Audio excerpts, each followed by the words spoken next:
I'm here with Jayme Vaccaro. Jayme spoke earlier today with Ann Gaffey at ASHRM 2013.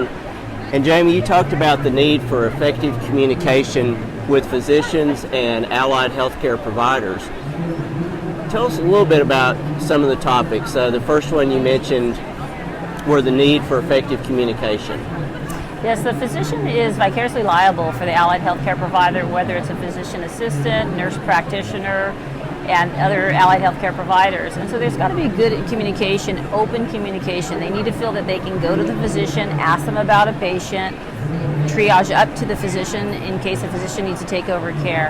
And the reason you want that is that you can have all kinds of different practices. You can have really large practices where actually the physicians didn't hire, for example, the physician assistant.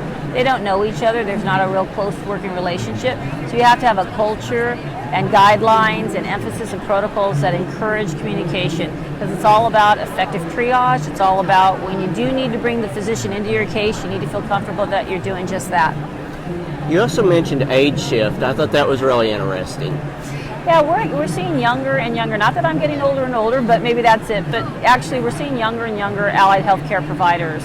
A long time ago, you'd have physician assistants who came out of the armed forces, maybe 20, 30 years of experience. Now you're getting individuals that are right out of college going straight into, say, a PA program or a nurse practitioner program, and therefore they're practicing a lot younger, 25, 26 years old. The effects of that is they're a different witness. They don't have a lot of experience, obviously in the courtroom, hopefully, at that young of an age, but also not a lot of experience practicing medicine just yet. So they're developing their judgment, they're developing their skills, and to be sued that early in a case is really difficult on them. Another thing to consider in terms of the young physician assistant or the young allied healthcare provider, and that is they may be carrying a case for you. You may be having a 25-year-old carrying a multi-million-dollar case, and in that way that is a little bit different. They may be in trial 2 or 3 weeks on their own. They may only be the ones named instead of the doctor in the group, so that is a little bit different. You don't have the seasoned physician as the main defendant, and as we get more and more allied healthcare providers in our healthcare system treating more and more patients, unfortunately we're going to just see them in cases more. One other thing that you mentioned that was really interesting was occurrence versus venue when you looked at costs. Venues are very important in terms of where you try a case. Where you try a case, for example, there's difficult venues like New York, California, Illinois. Within those venues, those states, there are counties and cities that can be difficult in terms of where you try your case.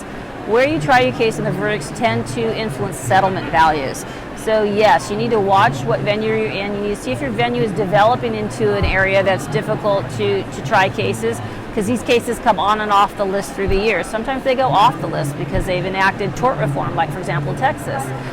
So venues are real important to pay attention to. As we start seeing some of these really high severity cases, we're seeing plaintiff attorneys be firm on much higher values in terms of the settlement. We're going to have to start trying some of these cases, so your venue becomes even that much more important.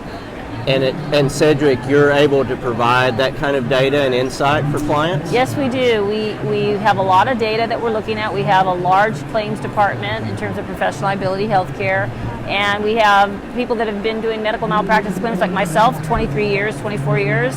A lot of knowledge, a lot of expertise, and you're really going to need it. Well, Jayme, thanks for stopping by and visiting with us today. Very welcome.